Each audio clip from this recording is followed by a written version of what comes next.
Hello बच्चों, how are you? कैसे हैं आप लोग? उम्मीद करता हूँ आप सब लोग मजे से होंगे और दिवाली का छुट्टी आप लोगों ने बेहतर से एंजॉय किया होगा। दिवाली के बाद जो है मैंने ये पहला वीडियो लेकर के आया और आज हम आपको एलसीएम और एचसीएफ के बारे में बताएंगे। सारी वीडियो हमने जो आपको बताया है उस वीडियो के बारे में आपने बेहतर से स्टडी किया होगा और आज हम एलसीएम और एचसीएफ के बारे में स्टडी करेंगे जो बहुत ही इंपॉर्टेंट है 6, 7, 8 और 9 के स्टूडेंट के लिए और इसका यूज ज्यादा है बेटा। प्रॉब्लम को सॉल्व करने में एलसीएम और एचसीएफ का इस्तेमाल ज्यादा होता है। तो चलो हम आपको बताएंगे पहले एलसीएम और एचसीएफ। एलसीएम और एचसीएफ पर जानने से पहले बेटा हमें फैक्टर के बारे में जानना जरूरी है। अगर हमें फैक्टर करना किसी के नंबर का आता है तो एलसीएम और एचसीएफ निकालने में हमें कोई प्रॉब्लम नहीं होगा। अगर हमें फैक्टर करने नहीं आता है तो हम एलसीएफ और एचसीएफ नहीं निकाल पाएंगे। तो सबसे पहले फैक्टर क्या होता है हम फैक्टर के बारे में देखेंगे। फैक्टर इसी को हिंदी में गुणनखंड भी बोला जाता है। गुणनखंड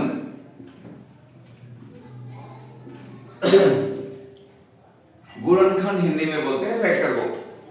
फैक्टर मतलब हुआ बेटा, गुणनखंड से आपको समझ में आ गया कि किसी नंबर को ऐसे भागों में हम ब्रेक करें, तोड़ें जिसका गुणनखंड गुणनफल उस नंबर के बराबर हो तो वह उस नंबर का फैक्टर कहलाएगा।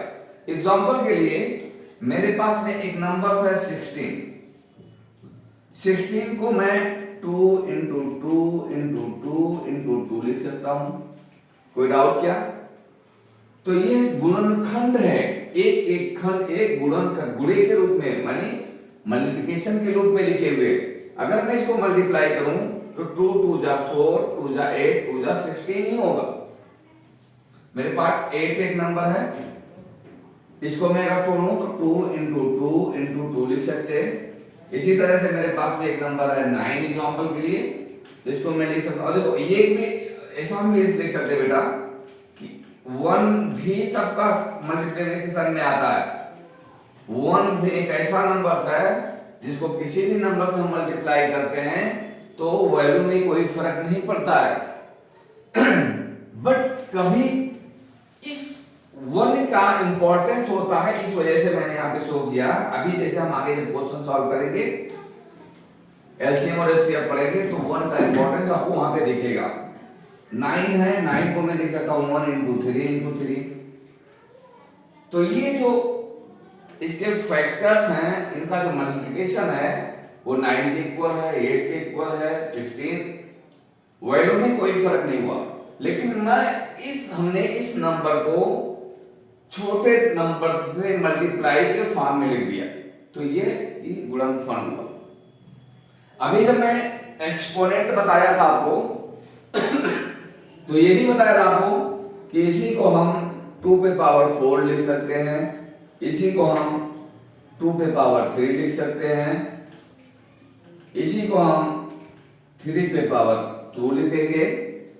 मैं एक्सपोनेंट बताया था तो इस बताया था कि इसको बेस बोलते हैं और ये क्या होता है पावर या एक्सपोनेंट कहलाता है। तो यहां पे मैं फिर वापस इस चीज को नहीं रिपीट करूंगा। ये अलग पॉइंट थे और ये अलग पॉइंट्स हैं। तो हमें अब गुणनखंड के बारे में फैक्टर के बारे में कोई डाउट नहीं होना चाहिए। इसी तरह से ये तो मैं आपको न्यूमेरिकल नंबर का एक नेचुरल नंबर्स के फैक्टर के बारे में बताया। इसी तरह से अगर तेरे पास अलजेब्रिक नंबर्स हो जैसे सपोज करो x क्यूब, तो x क्यूब को हम क्या लिख सकते हैं x into x into x। हमारे पास x स्क्वायर है तो x इंटू x लिख सकते हैं। x y स्क्वायर हमारे पास में है तो x into y into y, ये x इंटू वाई, ये x वाई स्क्वायर के फैक्टर्स हो गए, x स्क्वायर का फैक्टर x इंटू x हुआ, x क्यूब का फैक्टर x इंटू x। कोई डाउट? मुझे नहीं लगता है कि बच्चों को कोई डाउट होना चाहिए। अगर डाउट हो बेटा तो उसको ख्याल से आप समझ लें और नोट बनाते जाएं। नोट बहुत इंपॉर्टेंट है। और दूसरा, आपके बुक्स में जो थ्योरी लिखी होती है उस थ्योरी और एग्जांपल्स को भी स्टडी करें तो आपके कॉन्सेप्ट बिल्कुल क्लियर होंगे। जब तक आप सेल्फ स्टडी नहीं करेंगे तब तक आपके कॉन्सेप्ट क्लियर नहीं होंगे बेटा। तो यहाँ से जो आप नॉलेज ले रहे हैं इस नॉलेज को अपने बुक को भी रीड करें, फिर उसको क्वेश्चन को सॉल्व करने में इंप्लीमेंट करें। जैसे जैसे आपकी प्रैक्टिस बढ़ते जाएगी उसी तरह से आपके डाउट्स क्लियर होते जाएंगे। तो हमें बताना है एलसीएम एंड एचसीएफ, लेकिन उसके पहले मैंने आपको फैक्टर बताना मुनासिब समझा, क्योंकि जब आपको फैक्टर करने आएंगे तो एलसीएम और एचसीएफ आपके लिए इजी हो जाएंगे। अब चलो हम बात करेंगे एलसीएम क्या होता है और एचसीएफ क्या होता है। एलसीएम और एचसीएफ ये शॉर्ट फॉर्म लिखा हुआ है बेटा, एलसीएम इसका मतलब होता है least common multiple.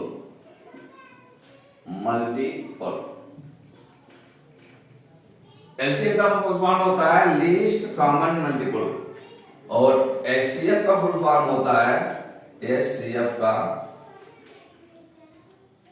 Highest common factor, highest common factor.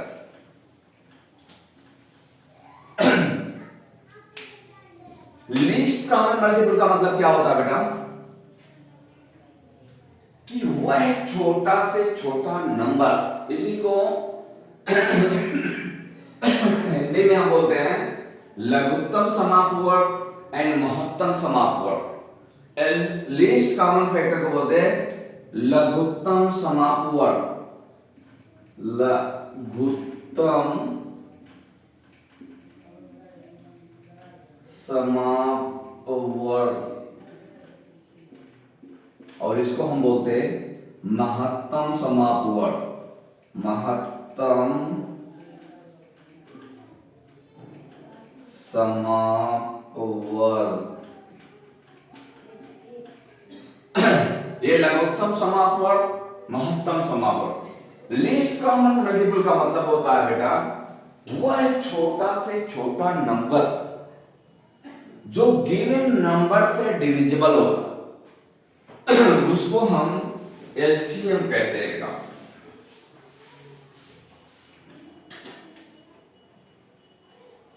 Which smallest number which is divisible by given number, that is called the LCM। अगर हमारे पास में दो तीन पॉजिटिव इंटीजर्स हैं तो वो एक ऐसा नंबर हमें फाइंड करना है कि जो गिवन दो तीन नंबर से कंप्लीटली डिविजिबल हो और वो छोटा से छोटा हो, उससे छोटा कोई भी ऐसा नंबर ना हो जो उस गिवन नंबर से डिविजिबल हो, तो हम उस नंबर को एलसीएम कहेंगे, लीस्ट कॉमन मल्टीपल नंबर्स बोलेंगे। एग्जांपल के लिए मेरे पास में दो नंबर्स है, तीन नंबर्स हैं, या मैं दो नंबर देता हूं पहले आपके समझने के लिए। मेरे पास एक नंबर 6 है और एक नंबर 12। 6 और 12 के कौन सा छोटा से छोटा नंबर होगा जो दोनों से डिविजिबल हो, उससे छोटा कोई नंबर ना हो। तो मैं इसको फाइंड करने के लिए क्या करूंगा, इस 6 का फैक्टर करूंगा। इसका फैक्टर क्या है पॉसिबल, 1 2 3। दूसरी बात और समझो बेटा, जब हम किसी नंबर का फैक्टर करते हैं तो स्मॉलेस्ट नंबर से स्टार्ट करते हैं। जो पॉसिबल स्मॉलेस्ट नंबर होते हैं, जो संभव स्मॉलेस्ट नंबर होंगे, उसी नंबर से हम फैक्टर करना स्टार्ट करेंगे। तो 6 का मैं अगर करता हूं 1 into 2 into 3, इससे कोई छोटा नंबर नहीं, सबसे छोटा नंबर 1 होता है, उसके बाद 2, उसके बाद 3। तो 1 2 जा 2, 2 3 जा 6। अब 12 का मैं करूं तो 1 into 2 into 2 into 3, 1 2 जा 2, 2 2 जा 4 और 4 2 जा 3, 12। ये दोनों फैक्टर्स हो गए। अब हम इसमें देखेंगे इनमें कॉमन कौन कौन से नंबर्स हैं। देखो 1 कॉमन है, 2 कॉमन है और 3 कॉमन है। तो जो कॉमन नंबर्स होते हैं हम उनको एक बार लिख लेते हैं। सबसे पहले हम कॉमन नंबर को, अब एलसीएम लिखें। LCM of 6 and 12 equal to होगा, कॉमन नंबर इसका क्या है 1 है, यहां पे कॉमन 2 है, दूसरा कॉमन 3 है। अब बाकी का जो नंबर बचता है उसको हम मल्टीप्लाई के रूप में लिख लेते हैं। अब इस सब का मल्टीप्लाई करेंगे, 1 2 जा 2, 2 3 जा 6, 3 2 जा 12। एलसीएम 6 और 12 का कितना आया 12। अब डेफिनेशन से देखें इसको, 12 से छोटा कोई ऐसा नंबर नहीं होगा जो 6 और 12 से दोनों से डिविजिबल हो, कंप्लीटली डिविजिबल होना। भाई 6 से 12 को अगर आप 6 से डिवाइड करेंगे तो 6 2 जा 12, 12 से 8 से तो डिवाइड हो जाएगा। अगर हम 12 से 6 को डिवाइड करते हैं तो 6 2 जा 12 हो गया, और 12 से हम 12 को डिवाइड करेंगे तभी 1 हो जाएगा। यानी ये दोनों नंबर कंप्लीटली डिविजिबल है। 12 जो है इन दोनों नंबर से कंप्लीटली डिविजिबल है। तो क्या हुआ मतलब कि ये सबसे छोटा नंबर है बेटा। इससे छोटा आप 10 ले लेंगे, 8 लें, 6 लें, कोई भी नंबर लेंगे। सिर्फ अगर आप 6 लेते हैं तो 6 से सिर्फ डिविजिबल होगा, 12 से डिविजिबल नहीं होगा कंप्लीटली, क्योंकि 12 से छोटा है। 10 लेंगे ना 6 से डिविजिबल होगा फुल्ली, ना तो 12 से डिविजिबल होगा। 8 लेंगे, यानी 12 के नीचे कोई भी ऐसा नंबर नहीं हो सकता है जो 6 और 12 से दोनों से फुल्ली डिविजिबल हो। इसी वजह से एलसीएम ऑफ 6 एंड 12 का क्या होगा बेटा 12 होगा। कोई डाउट नहीं होनी चाहिए। दूसरा एग्जांपल हम लेते हैं। अभी मैंने 2 नंबर का एग्जांपल लिया, अब हम 3 नंबर का एग्जांपल लेते हैं। मेरे पास में 3 नंबर्स हैं। सपोज करो मेरे पास में 12 है, मेरे पास में 12 है, 16 है और 32 है। मेरे पास में 3 नंबर्स हैं। मुझे तीनों नंबर्स के एलसीएम चाहिए, मतलब वह छोटा से छोटा नंबर चाहिए जो इन तीनों से फुल्ली कंप्लीटली डिविजिबल हो। तो चलो देखिए हम कैसे पाएंगे। सबसे पहले हम इन नंबर का फैक्टर्स करेंगे। फैक्टर्स हम 12 का करेंगे तो क्या आएगा 1 into 2 into 2 into 3। मैंने बोला था छोटे से छोटे नंबर से फैक्टर करना स्टार्ट करते हैं। 16 का करना हो 1 into 2 into 2 into 2 into 2, यही होगा। 32 का हमें करना है 1 into 2 into 2 into 2 8 into 2 into 2, 2 2 जा 4, 2 जा 8, 8 2 जा 16, 2 जा 32। इतने फैक्टर्स होंगे दोनों के। अब हम कॉमन नंबर देखें जो तीनों में कॉमन हो। 1 तीनों में कॉमन, 8 2 तीनों में कॉमन,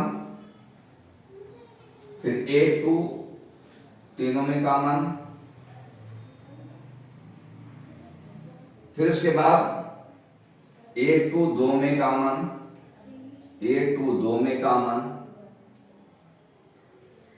मजे की बात बेटा ये है, अगर हमारे पास में 3 नंबर्स है तो हम देखेंगे तीनों में कौन से नंबर कॉमन है, उसको हम एक लेंगे।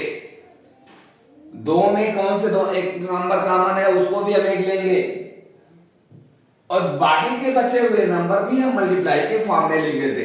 तो सबसे पहले हम लिखेंगे, हमें इन तीनों का LCM LCM of 12, 16 and 32 is equal to 1 into 2 into 2 into 2 into 2 into 2, ये बचा हुआ इंटू 3। देखो 1 2 3 और 4, 1 2 3 और 4, ये दो दो कॉमन है, चाहे तीनों में कॉमन है चाहे दो में कॉमन है। यहाँ पे एक 2 छूट रहा है और एक 3, उस 2 और 3 को भी हमने लेके मल्टीप्लाई कर लिया। अब हम टोटल का मल्टीप्लाई करके जो इसका रिजल्ट आएगा, वैल्यू आएगी, वो लिखेंगे। अब देखो इस 2 को हमने मल्टीप्लाई किया, 1 का 2 में 2 1 जा 2, 2 2 जा 4, 4 2 जा 8, 8 2 जा 16, 16 2 जा 32 और 32 3 जा 32 में 3 का मल्टीप्लाई करो, 3 3 जा 9, 96 हो गया। तो वैल्यू इसकी क्या आ गई बेटा? 96। यानी 96 वो स्मॉलेस्ट नंबर होगा। 2 2 जा 4, 2 जा 8, 2 जा 16, 2 जा 32, 32 3 जा 3, 2 जा 6, 3 3 जा 9। 96 वो स्मॉलेस्ट नंबर होगा जो 32 से 16 से और 12 तीनों से कंप्लीटली डिविजिबल होगा। उससे छोटा कोई भी नंबर आप लेंगे, वो 12 से डिवाइड हो सकता है, 16 से डिवाइड हो जाएगा, 32 से डिवाइड नहीं होगा। 32 से डिवाइड हो सकता है, 16 से डिवाइड हो सकता है, 12 से डिवाइड नहीं होगा। यानी उससे छोटा कोई भी नंबर होगा, इन तीनों से कंप्लीटली डिविजिबल नहीं होगा। 96 ही वो नंबर होगा, स्मॉलेस्ट नंबर होगा, जो इन तीनों से कंप्लीटली डिविजिबल होगा। इसको नोट करते चले बेटा। तो एलसीएम ऑफ 12, 16 एंड 32 का क्या हो जाएगा? 96 हो जाएगा। अगला एग्जांपल हमें इसी तरह से बेटा हमें प्रैक्टिस करनी है और बहुत प्रैक्टिस करनी है। जितना प्रैक्टिस करेंगे उतना ही हमारे कॉन्सेप्ट क्लियर होने हैं। ये बेसिक चीजें हैं, जिसका बेस मजबूत वो बिल्डिंग मजबूत। हमने सुना है ना, जो बिल्डिंग मजबूत अगर हमें बनानी है, उसकी लाइफ लॉन्ग रखनी है, तो उसके बेस को हमें मजबूत करना है। सेम लाइक दैट आपके लिए भी है। अगर आपको बेहतर नॉलेजेबल पर्सन बनना है तो अपने बेस को, बेसिक को, कॉन्सेप्ट को बहुत ही क्लियर करना है। एवरी पॉइंट को आपको थोरोली रीड करना है, थोरोली स्टडी करना है। एलसीएम एचसीएफ का इंप्लीमेंट बहुत सारे क्वेश्चन को सॉल्व करने में होता है, जो आप आगे चल के देखेंगे। अगला मैं कोई एग्जांपल देता हूं। अगर मेरे पास में कोई नंबर है 15 है, 30 है, 15 30, दूसरा नंबर मैं ले लेता हूं 45। ये तीन नंबर मेरे पास में है। इसका हमें एलसीएम निकालना हो तो हम वही काम करेंगे। सबसे पहले हम इसका फैक्टर करेंगे, 1 इंटू 3 इंटू 5। ये पॉसिबल फैक्टर्स हैं इसके। इसके हो सकते हैं 1 into 2 into 5, sorry 2 into 3 into 5। इसको मैं करूं 1 into 3 into 5, sorry 3 into 3 into 5। देखो 1 3 जा 3, 5 जा 15, 1 2 जा 2, 2 3 जा 6, 5 जा 30, 1 3 जा 3, 3 3 जा 9, 9 5 जा 45। कॉमन नंबर देखें हम, ये कॉमन है, तो ये कॉमन नंबर्स हैं। फिर हम देख लें ये कॉमन है, सॉरी ये गड़बड़ हो गया, यहाँ पे 2 नहीं है, ये 3 कॉमन है। ये गड़बड़ है, हाँ ये 3 कॉमन है, ये 3 कॉमन है। ओके, अब हम इनका एलसीएम लिखें। एलसीएम ऑफ 15 30 एंड 45 का होगा बेटा, कॉमन का एक मल्टीप्लाई होगा, एक 3 इंटू 5 इंटू 2 और 3 बच रहा है, तो 2 इंटू 3 हम ऐसे मल्टीप्लाई कर लेंगे। मल्टीप्लाई कर लेते हैं, 1 3 जा 3, 3 5 जा 15, 15 2 जा 30, 30 3 जा 90। 90 वो स्मॉलेस्ट नंबर्स होगा जो इन तीनों से कंप्लीटली डिविजिबल होगा। इससे छोटा, 90 से छोटा कोई भी नंबर नहीं होगा जो इन तीनों से डिविजिबल हो। आप देख रहे 15 से 15 6 जा 90, 33 जा 90, 45 2 जा 90। तो ये स्मॉलेस्ट नंबर है, छोटे से छोटा नंबर है जो इन तीनों से डिविजिबल है। डाउट बेटा को इजी को एक और एग्जांपल हम लिखते हैं।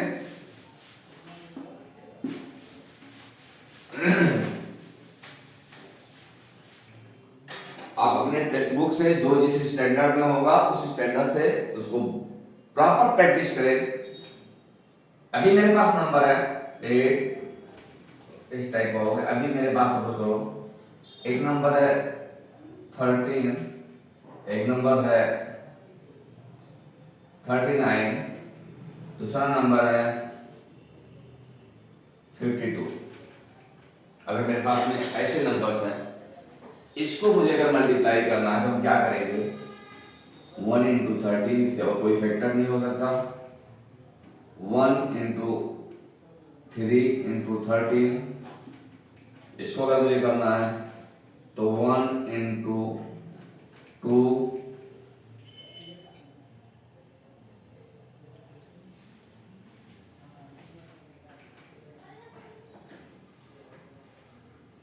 53 को हम फैक्टर करें, इसको ऐसा भी कर सकते हैं, 2 2 जा 4, 2 6 जा 12, 8 2 जा 2, 2 3 जा 6, 13। ऐसा कर सकते हैं 1 इंटू 2 इंटू 13, ये इसका पॉसिबल फैक्टर हुआ। अब हम देखेंगे कॉमन इसमें क्या क्या है बेटा। 1 कॉमन है, रेड से देखते हैं, ये 1 कॉमन है, फिर उसके बाद 13 कॉमन है, फिर उसके बाद और कोई कॉमन नहीं। हम क्या करेंगे, लिखेंगे एलसीएम ऑफ 13, 39 एंड 52 का होगा बेटा 1 इंटू 13 इंटू 3 इंटू 2 इंटू 2। जो कॉमन था उसको हमने 1 लिखा, बाकी जितने बचे हुए थे सबको लिख लिया मल्टीप्लिकेशन के फॉर्म में। इसको सॉल्व करें, 2 2 जा 4, 4 3 जा 12, 12 13 जा 1 का मल्टीप्लाई में, तो 12 13 जा कितना होगा, लिख लें यहाँ, 3 2 जा 6, क्या है 13 2 जा 26, 13 जा 13 and 2 15, 156। 156 वो छोटा से छोटा नंबर होगा जो इन तीनों नंबर से कंप्लीटली डिविजिबल होगा। आप देख सकते हैं 156 को 13 से डिवाइड करेंगे कंप्लीटली डिविजिबल हो जाएगा, 39 से डिवाइड करेंगे कंप्लीटली डिविजिबल होगा, 52 से डिवाइड करेंगे कंप्लीटली डिविजिबल होगा। अब इतना एग्जांपल इनफ हुआ बेटा। अब हम आपको एचसीएफ के बारे में बताएंगे, एचसीएफ के बारे में। एचसीएफ को क्या बताया आपने, आपको बताया कि एचसीएफ को जो होता है बेटा एचसीएफ, इसको हम बोलते हैं highest common factor, highest common factor. इसके नाम से ही आधा हमें समझ में आ जाना चाहिए बेटा, हाईएस्ट कॉमन फैक्टर। इसी को बोलते हैं महत्तम समापवर्त, हिंदी में महत्तम समापवर्त इसको बोलते हैं। अब हाईएस्ट कॉमन फैक्टर का मतलब होता है बेटा, उसका उल्टा होता है, इसमें वह बड़ा से बड़ा नंबर जो गिवन नंबर से को डिवाइड करे। जो नंबर्स होंगे उसको ये नंबर डिवाइड करेंगे।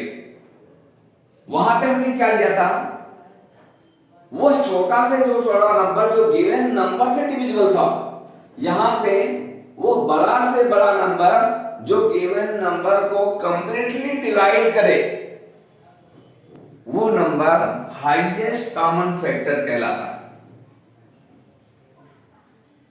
दोनों में यही भी प्रॉब्लम होती है बच्चों को समझने में, वो डिसाइड नहीं कर पाते हैं कि दोनों में कंफ्यूजन उनको बिल्डअप हो जाता है कि छोटा से छोटा नंबर कौन से, इस नंबर से उसको डिवाइड करना या उस नंबर को इससे डिवाइड करना, ऐसा कुछ बिल्कुल कंफ्यूज नहीं होना। हमें फोकस करना है सबसे पहले इसके फुल फॉर्म पे। हाईएस्ट कॉमन फैक्टर वो है बड़ा से बड़ा नंबर जो गिवन नंबर को फुल्ली डिवाइड करे, कोई रिमाइंडर ना बचे, कुछ शेष ना बचे, वही जो है हाईएस्ट कॉमन फैक्टर कहलाता है। एग्जांपल से हम इसको समझेंगे, बेहतर समझ में आएगा बेटा। जैसे मेरे पास नंबर्स हैं, मैंने 5 और 10 दो नंबर्स ले लिए एग्जांपल के लिए, तो इसमें मैं दोनों को फिर फैक्टर करूंगा। फैक्टर करने दोनों में ही है, पॉसिबल फैक्टर 1 5 होगा, इसका पॉसिबल फैक्टर 1 इंटू 2 इंटू 5 होगा। इसमें जो कॉमन, क्योंकि फैक्टर बोला कॉमन फैक्टर, दोनों में वो फैक्टर होना चाहिए, वही हाईएस्ट फैक्टर्स होंगे। इसमें हम देख रहे हैं कि 5 जो है दोनों में कॉमन है, सिर्फ उसी कॉमन को ही हम लेते हैं। तो 5 और 10 का HCF of 5 and 10 is equal to होगा, देखो 1 भी कॉमन है और 5, 1 इंटू 5 इज इक्वल टू 5। 5 वो बड़ा से बड़ा नंबर है जो इन गिवन नंबर को 5 और 10 को कंप्लीटली डिवाइड करेगा। इससे बड़ा कोई भी नंबर नहीं कर सकता। 5 से बड़ा नंबर 6 होता है, 6 से आप 5 और 10 को डिवाइड करेंगे तो 5 तो पहले डिवाइड नहीं होगा क्योंकि वो बड़ा नंबर हो गया और 5 छोटा है। कभी भी छोटा नंबर बड़े नंबर से कंप्लीटली डिविजिबल नहीं होता। 10 भी 6 से डिवाइड नहीं होगा। 7 8 9 10 आप ले लेंगे, 10 से 10 डिविजिबल हो जाएगा, 5 डिविजिबल नहीं होगा। तो what is the meaning of that, कोई भी ऐसा नंबर बड़ा है ही नहीं जो 5 और 10 से कंप्लीटली डिविजिबल हो।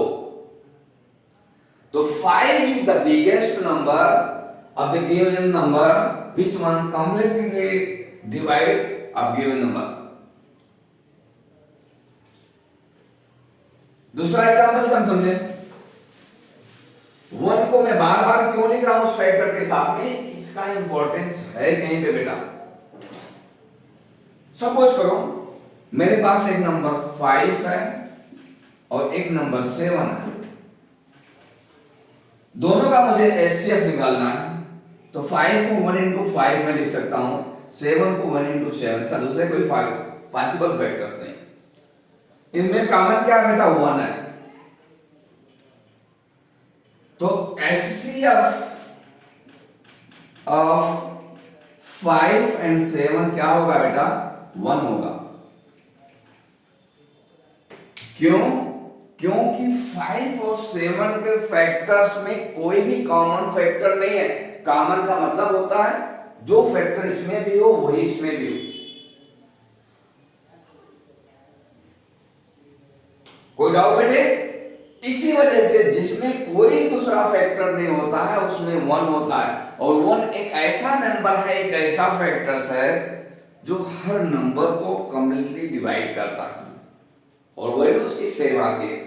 1 1 जा 1 1 2 जा 2 1 3 जा 3, हमने ऑलरेडी टेबल पढ़ा है, छोटे बच्चे थे तभी। तो 1 लिखने का मकसद ही था, 1 अगर हम ना लिखे तब भी कोई मैटर नहीं होता। बट HCF निकालते समय आपके बहुत सारे फैक्टर्स कभी आएंगे ऐसे जिनमें कॉमन फैक्टर्स आपके नहीं मिलेंगे, वहां पे 1 का इंपॉर्टेंस बढ़ जाता है। हम जब को प्राइम नंबर्स देखते हैं, जब हम ऑलरेडी मैंने इसके ऊपर वीडियो बना चुका हूं, को प्राइम नंबर्स के ऊपर, प्राइम नंबर्स के ऊपर, कंपोजिट नंबर के ऊपर, वहां सब भी इसका इंपॉर्टेंस होता है। तो एचसीएफ में 5 और 7 का क्या हो जाएगा, 1 हो जाएगा। इसी तरह से बेटा और हम एग्जांपल लें, अभी 2-2 का लिया, अब हम 3-3 का लें। सपोज करो हमारे पास नंबर्स है 8, 16, 20, ये 3 नंबर्स हैं। तीनों का हमें अगर एचसीएफ निकालना हो तो हम सबसे पहले तीनों का फैक्टर करेंगे।